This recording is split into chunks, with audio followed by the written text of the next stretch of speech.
Identificados por el invocar. Hoy hablaremos sobre la edificación por invocar. En el Antiguo Testamento, cuando Jacob partió de Berseba hacia Harán, podemos ver que sucedió algo muy interesante. Esto lo vemos en Génesis capítulo 28, versículo 11. Y llegó a cierto lugar y durmió allí, porque ya el sol se había puesto. Y tomó de las piedras de aquel paraje, y puso a su cabecera, y se acostó en aquel lugar. En aquel lugar Dios le dio una visión en sueños. Por eso Jacob, al despertar, tomó la piedra que había puesto como cabecera, y la alzó como señal, y derramó aceite encima de ella. Esto es una figura de la edificación de la iglesia. El aceite derramado por Jacob simboliza el derramamiento del Espíritu Santo sobre los cristianos. Por tanto, para que exista la edificación de la iglesia, es necesario el derramamiento del Espíritu. La iglesia está constituida por personas que creyeron en el Señor e invocaron su nombre.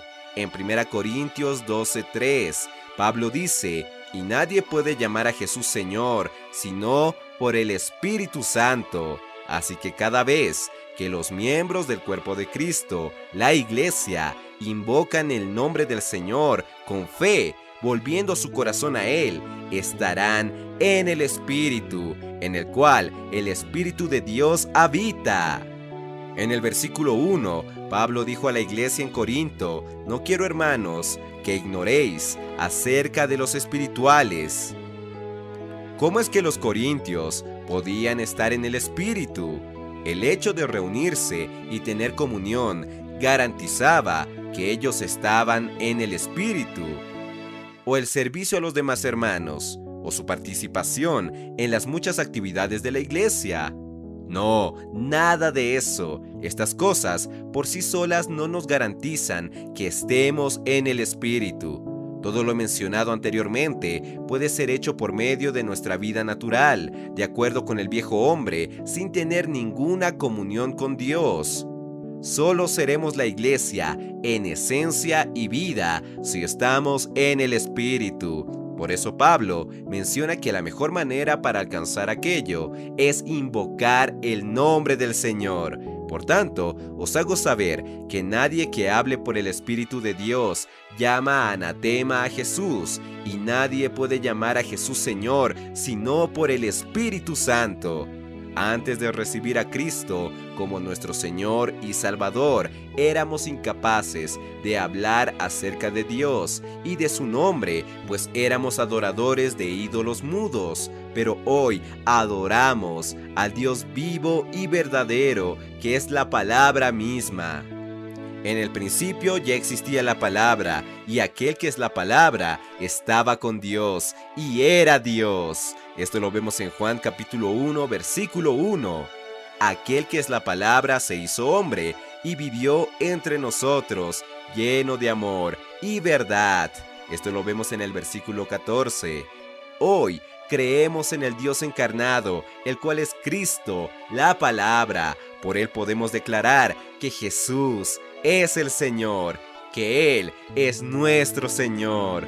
¡Oh, Señor Jesús! Pablo frecuentemente mencionaba el nombre del Señor, pues tenía una clara percepción de la necesidad de que todos los hermanos estén siempre en el Espíritu. La iglesia no es una organización, sino una entidad orgánica. Es por esto que debe estar llena del Espíritu que da vida.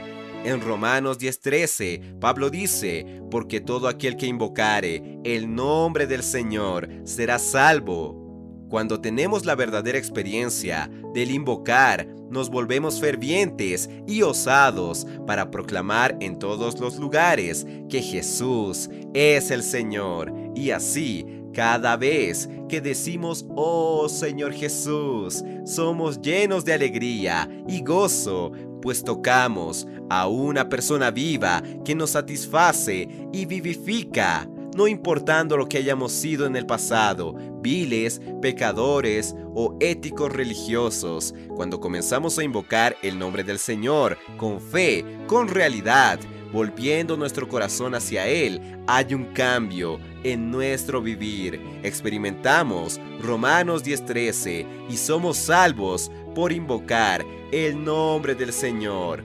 Oh Señor Jesús, amado oyente, amado hermano, en este día experimente ser salvo por el invocar. Invoque, oh Señor Jesús, y sea salvo. Nos encontramos en el siguiente episodio. Que Dios le bendiga.